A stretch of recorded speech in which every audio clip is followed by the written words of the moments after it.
Pagka naliwanagan na tungkol ang wika sa minsang naliwanagan, nakalasap na ng kaloob ng kalangitan, nakabahagi na ng Espiritu Santo, nabautismuhan na, tapos nakalasap na ng mabuting salita ng Diyos at ng mga kapangyarihan ng panahong darating, tapos saka nahiwalay sa Diyos, hindi na maaaring baguhin sila ng pagsisisi. Karugtong nung sinasabi niya sa 10:26 ng Ebreo pa rin.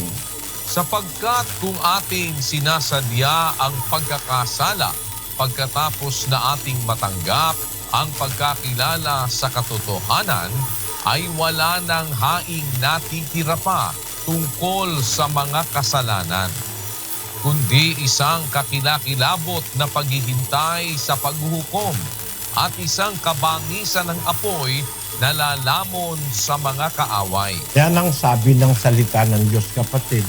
Kung sinasadya ng pagkakasala, pagkatapos na matanggap na ang pagkakilala sa katotohanan, ibig sabihin, naanib na yan.